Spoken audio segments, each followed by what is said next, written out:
Hello, and welcome to the 11th episode of Face Up, the video podcast for female maskers. I'm Rogue.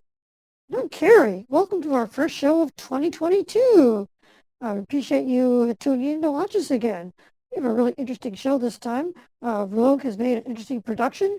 I have a mask making demo, and we have an interview with a very interesting woman. We begin each podcast with a catch-up on what we've been up to recently that we call Face Up.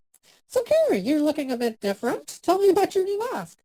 Yes, I decided it was time for a change, and I told Rogue that. Of course, that would have to mean I'd go shopping, which, as we know, I hate shopping. But fortunately, Rogue brought over her extensive collection of masks. Let me try each one on. She really does have a lot of masks. And so I ended up selecting the Reuter May mask and put my order in, and it arrived 6 days later. I gotta tell you, folks, I don't even think I do that good a service. So it's a bit different than what we've had before. It's a little thinner, so I've had to glue around the mouth here and then around the eyes and, probably do a little bit more makeup than usual. Okay, what's the point of wearing a mask if you have to put makeup on? But anyway, that's the way it goes. I think it's going to be a while before we get to what you're looking for, which would be the perfect Mission Impossible style, put it on and you're good to go type mask. They all require a little bit of effort to improve the look. One of the masks that you have that I tried on was a Creafix Tailor, but neither of us are really big fans of Creafix. I find they're just too soft and stretchy to really work well. I get that a lot of you girls out there really love them, but they just don't really work for us. Yeah, I have to agree. I purchased the one Tailor Creafix mask, and it wasn't quite what I hoped it would be. Like you say, it's very soft, which tends to make the eye holes get very large. I also was a little disappointed at the quality control. The one I received, the mouth was not cut correctly, and there's no way to really fix that. So, for the amount of money I spent, I was a little disappointed that I wouldn't call it a defect, but it certainly wasn't as optimal as it could have been. And apparently they just came out with a new design. The Alice mask, not to be confused with my Alice latex mask, and you would have thought the new PlayStation was coming out. People were counting down the days until it came out. It's just a mask, folks. I'm glad that they're excited, and it shows that there's something for everyone. And you're looking very nice in your outfit today. Tell me about your outfit. I got this top at Target, and I wanted to go with sort of a red theme. You'll see why later in the episode. Also, been watching a lot of TV, of course, but also been reading comics. And my favorite character, Spider-Woman, is back in a new series and wearing her great red costume, which, as you know, I'm a huge fan of. It's one of the very first cosplays I ever did way back then. There's a lot of fans online who are trying to get Spider-Woman into the MCU, but so far, Marvel hasn't made any plans yet, even though we keep hoping she might turn up in Secret Invasion or something. So, dream casting. Who would you cast as Spider-Woman? Oh, man. Oh, it'd have to be a brunette. There are wigs. Yeah, the trouble is I don't really know a lot of the 20 and 30-something actresses that are really hot right now. Maybe get somebody, new that you haven't heard of, She's always sort of a tough character. I mean, I'll be the first to say her comic book was always sort of very iffy because they kept getting different creators who would, some thought it was a horror book and some thought it was a superhero book and some tried to make it a, women's drama book and they kept changing your characterization around. So it's a very schizophrenic character. So you pretty much have a blank slate. You can do anything, cast anybody you wanted. But you would definitely like the red and black costume. Yes, the red and black costume, the original red and black costume with the wedding underneath is my favorite. And I just see the classic one. And every time they keep trying to put her a new one, the creators figure a way to put her back in the classic one. It is the best, for sure. So what kind of mask are you wearing this time? So this is a new one for me. I found a vendor on AliExpress who created this one-off. This is the only one they sell. I believe the vendor is Charmore, Charmore. And it was not overly expensive, and I kind of thought it was cute, so I ordered one, and I've been happy with it. It's, a nice, simple mask. I have even found them on Amazon now, so they are spreading them around, and you can find them in other places.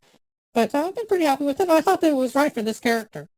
Oh, so who is this character? If I had to guess, I think it would be Jubilee from the X-Men. Not exactly. This is Faye Valentine from the anime series Cowboy Bebop. Not to be confused with the live-action version that Netflix recently released, which I liked. I was a fan of it as well, but I liked the outfit that was used in the anime. Yeah, I tried watching the live-action Cowboy Bebop. It's like the algorithm on Netflix said. I kind of got bored after a few episodes and stopped watching. But I hear the anime series is good. I've just never seen it. I would recommend it. It's worth your time, and a lot of people would agree with me that it is a fantastic anime series. But when I found a vendor was selling this outfit, I decided to buy it. I was also very pleased to find the boots that Faye wore in that animated series. I think these are from the 80s, and they are the exact boot type that she wore on that show. So as a customer, I really appreciate when people go to the level of detail of finding the exact items to complement their outfit, and it was a lot of fun to have found those boots. Those boots are in really good shape for something that's probably 40 years old now.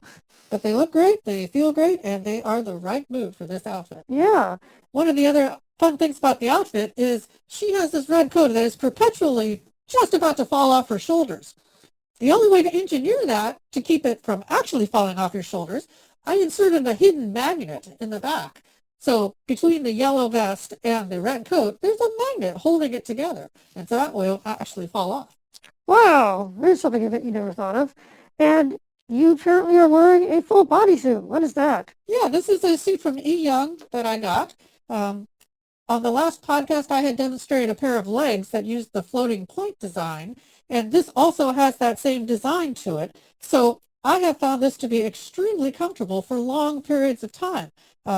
It's the best bodysuit that I have come across, and I really, really enjoy it. I've seen this suit. I'm very jealous about it. And it doesn't seem to have the problem which I associate with silicone suits, which is bunching up in the stomach when you're sitting down, but it looks pretty good. Yeah. But that's the reason why I've always stuck with Lycra instead of silicone for bodysuits. And I also got a pair of gloves that are of the platinum, I think they call it PPE platinum style. Also very comfortable to wear, and I use that because this suit only goes down to the wrist, so that kind of, finishes that look without it changing the color too much. And I have a pair of feet as well. And this was the first time I'd ever seen a vendor offer feet with individual toes. So yes, I can do a full head-to-toe silicone look, and I have done that with a swimsuit, and it's very effective. How far up do the gloves go? The gloves are short gloves, so they only go about here. Oh, so not the upper ones. Nope, they don't go all the length. Do you have to modify the suit at all? I did, actually. It came without a zipper, so I decided to install a zipper. I put it on once without the zipper, and putting it on wasn't so hard, but boy, taking it off was really hard, and I decided that was not going to work for me. So I installed a zipper. It makes so much more sense to be able to easily take it on and off. It's totally worth it. Yeah, those neck-entry suits look crazy. I mean, just from a manufacturing point of view, it is a lot harder to make them if you've got them on some sort of base mold. I don't even know how they even get them off without tearing them half the time. The dream is to be able to do it without a zipper, but it's just very impractical. I don't know if they come out with a new material that allows for that, maybe. But currently silicone, I was too nervous about damaging the suit. And if I had always gone in and out through the neck, I just think it eventually would be damaged, and I wouldn't trust it. Yeah, I mean, you're going to damage your mask mostly, or suit, when you're putting it on and off, not when you're wearing it or not when it's sitting in the box. So that is certainly the most dangerous time. I'm sure you've been working on other outfits. What else have you got? Yeah, so over the winter I was working on some sewing projects, of course.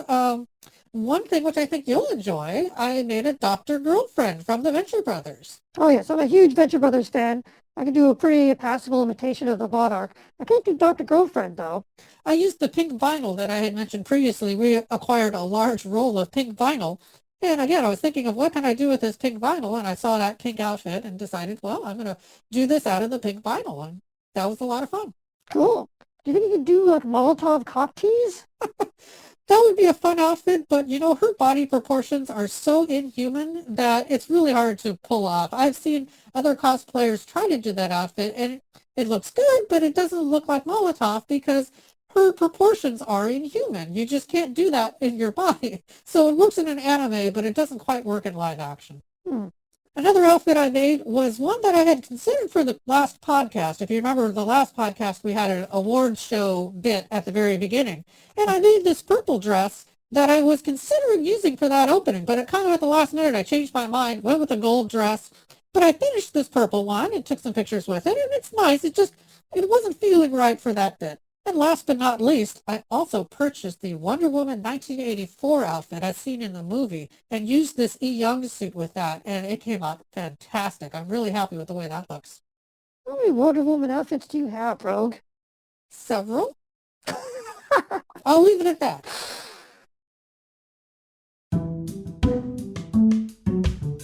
Now, something called Speak Up, where we hear from you. Now, we're doing things a little differently this time. We've decided that there aren't going to be enough questions here, so we're going to turn it around a little bit and ask you a question. What's the question going to be this time, Rogue? What type of mask would you like to see? Well, the question is open to a lot of interpretation, so we'll be interested in seeing the answers. Yes, so answer that question in the comments below, and then we will answer that question ourselves on the next podcast and hopefully receive some of your responses as well to discuss. Well, that should be very interesting.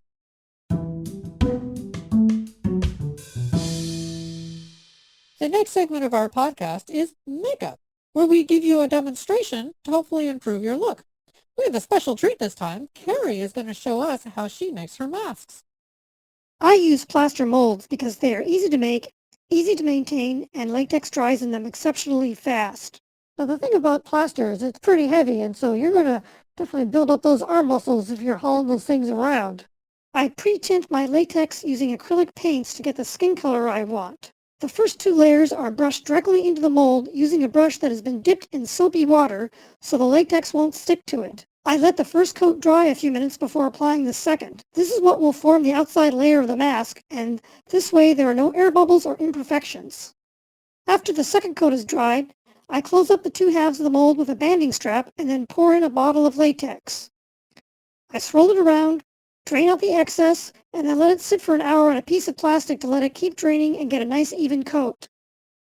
Then I turn it over and let it air dry for 8 to 10 hours, do another coat, let that dry overnight, and then a third. After letting the third coat sit for most of a day, I put it in an oven to cure at 200 degrees Fahrenheit, 90 degrees Celsius, for 90 minutes. Note: if you use your oven, everything you cook in that afterwards is going to smell like latex. So maybe not use the home stove to cure those things. For sure. After it cools, I powder the inside of the mask and pull it out of the mold. Trim the flak off the seam and then Dremel the whole surface smooth with a polishing wheel to remove any imperfections. To customize it, I install a zipper and back by gluing the back with barge glue along the edge of the seam and on the zipper, and then apply it and let it sit for 15 minutes or so. Then I brush latex along the edges to seal it, let that dry for most of a day, and then do a second coat. Powder with talcum powder and move on to painting. I use the aptly named mask paint that I order from Monster Makers, made especially for painting latex. I punch holes in the eyes, open the nose tubes, and slit the mouth open. I like to start by painting the eyebrows, and this is where practice and a steady hand really help. I then do the eyeliner, paint the lips, add some pink on the inside, and then paint the whites of the eyes and give them an hour or so to dry. The eyes are probably the trickiest part. Everything I've described up till now can literally be done by anyone with 15 minutes training, but doing the eyes is an acquired skill, and you have to just practice and get experience. Once the eyes are painted and dry, I apply any eyeshadow, standard off the shelf, and then glue in the eyelashes. After 15 minutes, I cover the entire eye with clear acrylic paint, or will be clear once it's dried, some lip liner and blush, again off-the-shelf cosmetics, and it's done. Well, thank you, Carrie. That was very informative. It was really interesting to see, and I'm sure it'll be fascinating for the people who are curious about how you make the masks. I'm happy to reveal the secrets. And if you have an idea of a demonstration you'd like to see us do on a future podcast, let us know. Drop us a line. We'll be happy to demonstrate some of the techniques that we've learned over the years. Now it's time for Heads Up, where we find examples of female masking in the media. You got this time, Rogue. So Carrie turned me on to a British television show called The Goes Wrong Show. It's a very funny show. It's a small theater troupe. They put on a show each week, and things invariably go wrong in a very funny way. It's a hilarious show. There was a particular episode where the show took place in a prison. It was called There Is No Escape. And as oftentimes happens in the theater, men play women and women play men. In this case, they had some women playing men. But the interesting thing about that for us is that they were wearing silicone chests, male silicone chests covering their, actual features. And I noticed it right away, even though they were wearing clothes. It was really telling around the neck. You could see the silicone popping up out of their outfits.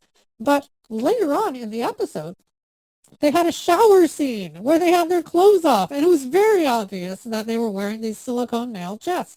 They made no reference to them at all, and they were kind of ill-fitting. They were a little bit large. They weren't tailored to their body, and that may have been part of the humor. They may have done that intentionally. But it was still really interesting to see this product on a screen and not referenced at all. Just that was part of their costume.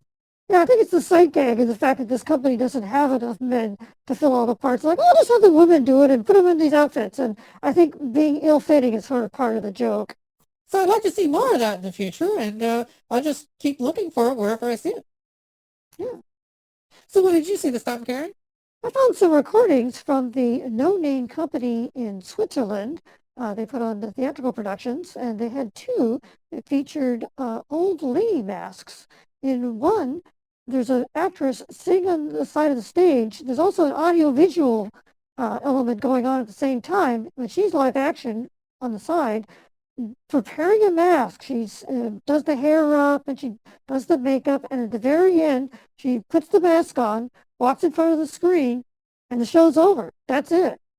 And in another one, they're playing the same woman in different parts of their lives, and so they're wearing masks to give an effect of her being older. And at the end of the show, during the curtain call, they take their masks off. So it's very interesting. Masks, of course, go back to Aristophanes in the theater, but this is a very interesting way that they're using new silicone masks as a part of the theatrical experience, and even calling attention to the fact of, hey, look, she's wearing a mask. It's not meant to be makeup or anything. Very cool. Thank you for sharing that with us. And yeah, I think you had said that there were some scenes of the woman actually taking off the mask, so you could see it was very thick, but it was probably handmade. It definitely was not an off-the-shelf type mask. Yeah, it's just interesting. The director obviously had a vision, and it was very interesting, and for our purposes, kind of neat.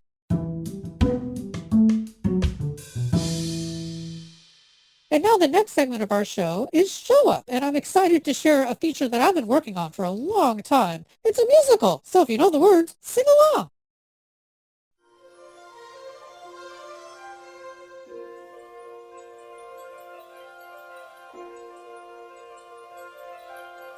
Look at my stuff, isn't it sweet?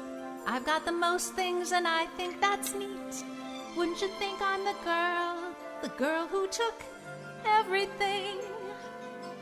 Look at this trove, treasures untold. I killed these warlords and stole all their gold. Looking around here you'd think, sure, she's got everything. I've got servants and minions aplenty. I've got weapons and armor galore. You want to see what charts? I got 20. But who cares? No big deal. I want more.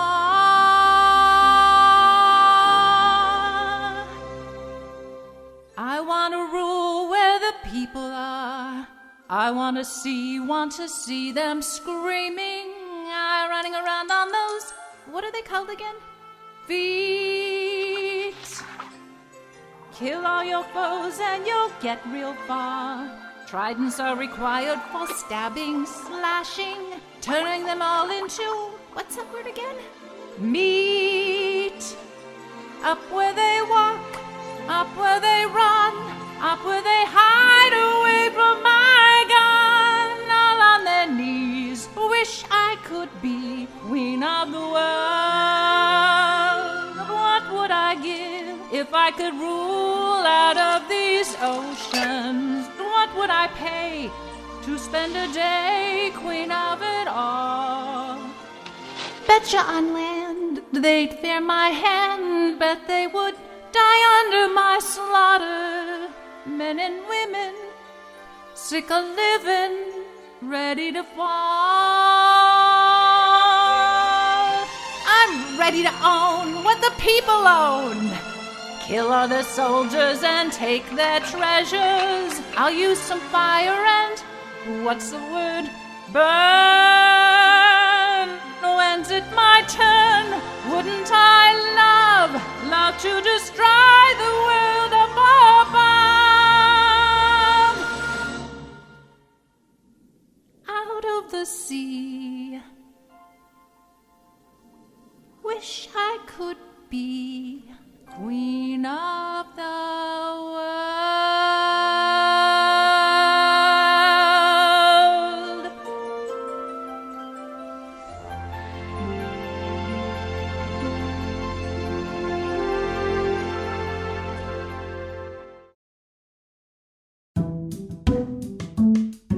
And now it's time for All Doled Up, where we talk about the making of that segment. And here we have Ariel. Welcome, Ariel. Hello, my loyal subject. Okay. Tell me about your outfit. Well, it all started one day when my father, King Triton, came up to me and said, Ariel, what do you want? And I said, I want everything.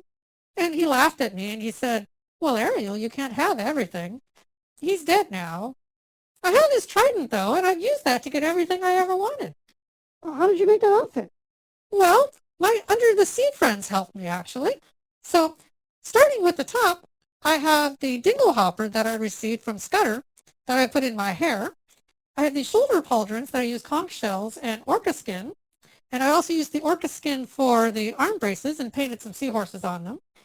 I have some nice vambraces on my arms, and they were from shark skin, and I painted the shark on there just to remind me of him.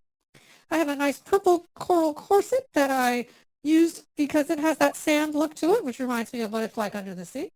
I have a kelp skirt with some shells that I made. I made the leg armor very similar to what a giant lobster's tail would look like, and that reminds me of when I used to have a tail.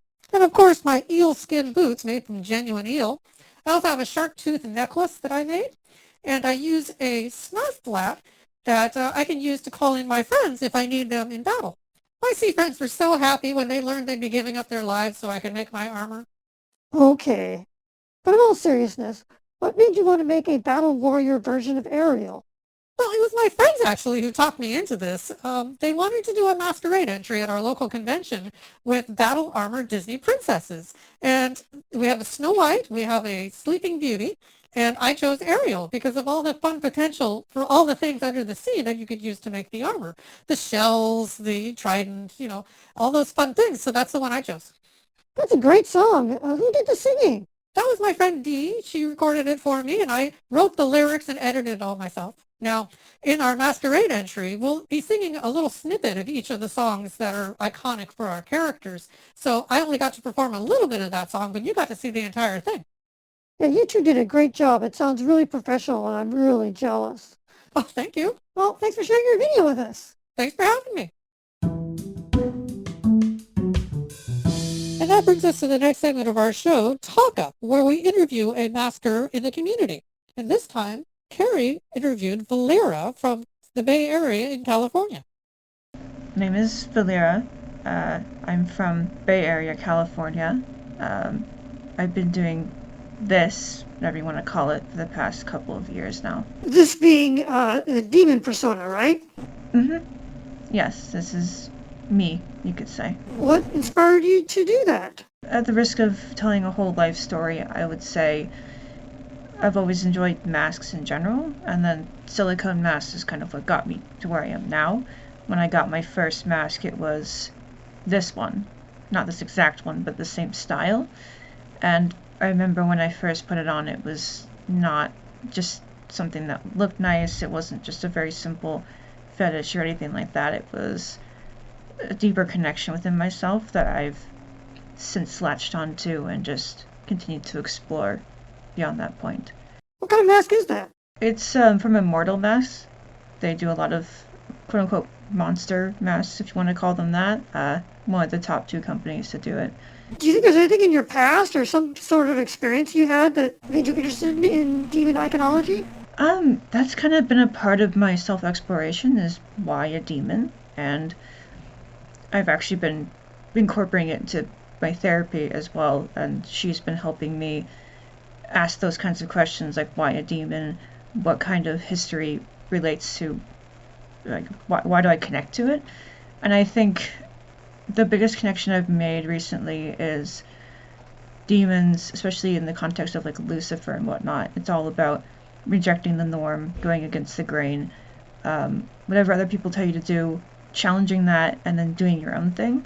And I've always been that way at my core since I can remember. I think probably everybody watching this can relate to that. I certainly can myself.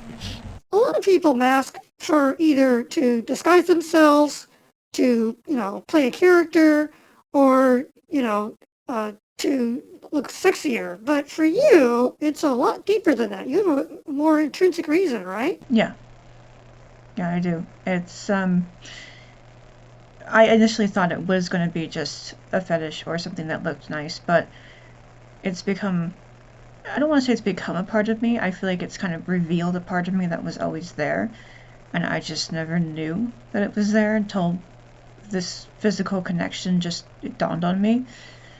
And it goes to the point of what I would classify as identity dysphoria, where I'm at odds with wanting to be myself in a world where I can't really do that in a safe way. I mean, I could, but there's just so much judgment and self-expression in the public eye that I'm kind of limited and trying to ask myself what I can do for myself in this world. Going back to your thing about identity dysphoria, that might be a new term to some people. I think most of us are now familiar with gender dysphoria, and 30 years ago, most people hadn't heard of it or didn't think it was a real thing. People need to hear more about it, identify that this is a real phenomenon. Do you find it challenging to be sort of on the cutting edge of this sort of thing? It is. I feel like you said, just gender dysphoria is still new, and I mean, the fact that within relative to identity dysphoria, at least for me, it's much more something that you can explain to people and they're like, oh, okay, that kind of makes sense, because gender is something we all know. Being something that's not human is like a whole new boundary that I also want to help push. I really want to become part of kind of that community and that voice for people, because I know there's more people out there that are feeling this way. There's no way I'm the only one. I've already met a few people that feel this way, and really all it should be about is just, if you want to express yourself a certain way and you enjoy that, it makes you happy, then the rest of it doesn't really matter too much. You don't have to understand identity dysphoria, gender dysphoria, or any of that, but if you respect the people that do it and just say, you know what, they like it, it makes them happy, then why not let them do it? What kind of reaction do you get in general, like from your friends? Majority of them have been receptive and understanding and willing to listen to what I have to say, because it really is not that much to ask for. At least I don't think it is. I've had a few people kind of challenge me a bit. I'm sure when I'm sitting here coming like, I'm a demon, they're probably just like, but you're not. And they're being very literal, matter of fact about it. And that's exactly why I want to do this. I want to push that conception that we're so stuck in these boxes. So what do you think the future is going to be for you and this sort of movement? Even if just a little bit we can push the norm on self-expression, that would be pivotal. It doesn't have to go as far as me looking like I do in public, as much as I personally want to push that. I don't expect that to be a norm for many people.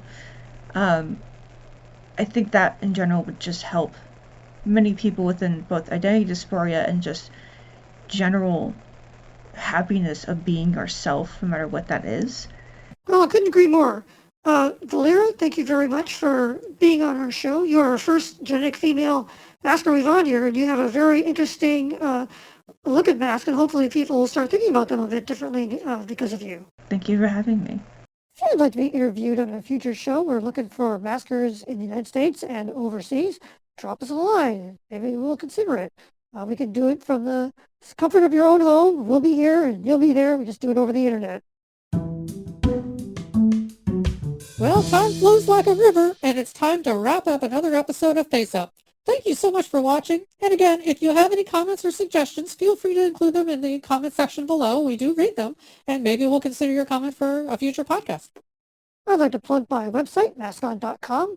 where you can buy a latex mask like the one you saw me making earlier. So thanks a lot for watching. We appreciate you guys tuning in. We'll be back later this year with yet another episode of Face Up. Well, thanks for watching. We'll see you guys later. Bye for now. Bye.